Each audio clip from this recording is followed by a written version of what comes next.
Hey, what's going on, guys? Felix here from the Shopify Masters Podcast and Podcasting Secrets. And today I want to talk to you about the importance of finding your own way, going down your own path. And it's such an important thing for me recently because, I have these goals, right? To start my podcasting secrets business, to start podcasts.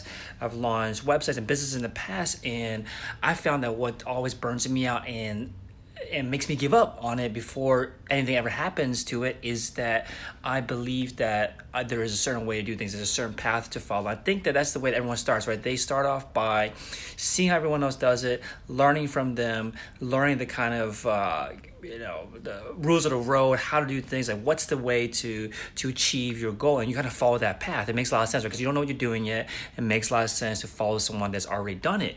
And I do that a lot. I learn about what works. I learn about best practices and execute that. What then started happening was that I would bump up against strategies, bump up against things that people tell you to do that just don't feel natural to me, that aren't part of my natural abilities or aren't things I naturally like. I don't naturally gravitate towards. It requires a lot of energy. It requires a lot of mental energy. It requires a lot of physical energy. It requires me to work myself up a lot to get me to do those specific tasks. And I always think that, okay, I'm walking up this path towards this mountain. I have to follow this exact path that someone else followed, and there's no other way around it. And I started thinking that if I don't do it that way, I'm not going to be successful. And I go against it. I resist my natural, tendencies to do the things the way I want to do. And I start doing it the way that other people say to do it. And I do that from start to finish. I always follow exactly what someone else says. And it burns me out because, again, it requires so much energy if I'm not doing it the way that I naturally want to do it. And I learned this recently from a podcast guest on a Shopify Masters podcast who was a entrepreneur that started his company that was a woman's basically business wear clothing line. And she mentioned to me something that I never heard on the podcast before, over 300 episodes. I never heard anyone say this.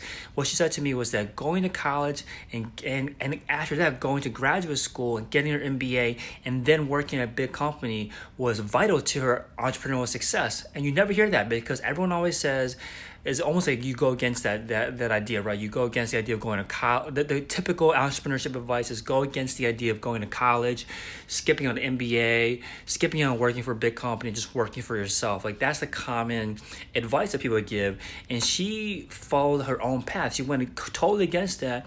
And it worked for her. She has now a successful business because she found out what worked for her and did not resist her natural tendencies and kind of trusted her own instincts on the path towards her goal. And again, I never heard that before. And it started making me realize, like, maybe I need to be more in tune with myself and actually listen to myself, listen to how I react to certain advice, how I react to certain strategies, and actually focus on what's going to work for me rather than what is the most common advice.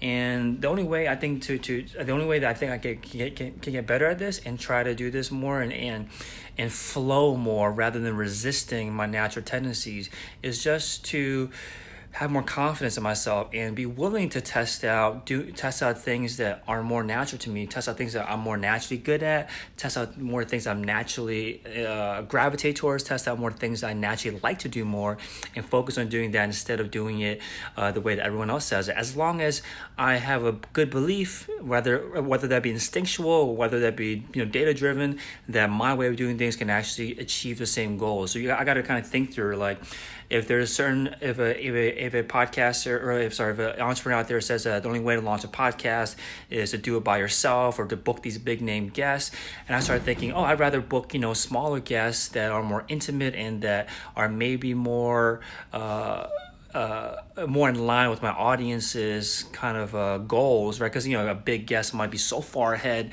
on their path towards their goal that they are not relatable to your audience. So I might feel like I want to book a smaller guest that is a little bit closer to where my audience is at as they're going down this goal, and put that kind of guest, put that kind of expert on my show instead. I might want to do that instead. So if I want to do that instead, then I shouldn't feel like I'm obligated to book a big name guest. I should feel like, oh, maybe by doing this way, by booking smaller guests, I feel better about my show. I feel more likely to stick it out. And maybe my intuition is right that people, my audience is going to care more about smaller, more relatable guests than big name guests. So that's just an example of something that I got to be more aware, be more cognizant of, that if I believe that that I can be in this game longer, have more longevity, and continue pursuing my goals longer, if I do things that are more flowing towards my natural tendencies than to resist my natural tendencies, I should do that instead. So rather than spending time trying to fight against what I naturally want to do, I should spend more time leaning into it and fully embracing it. I think that's what people mean when they say to fully be yourself, to fully be authentic, is to not just be authentic when you're out here, putting on your podcast or go on Facebook Live or Instagram Live like I do. Not just authenticity there, but then authenticity in the way that you do things. Like maybe you want to do things a different way than what is out there as common knowledge. Hope that helps you out in your pursuit of your podcast launch, or pursuit of your business, or pursuit of any projects you're working on, is just to be more in tune with yourself and actually listen to yourself rather than only listening to the experts out there. And it is important to listen to the experts, right? Because they've walked the path before.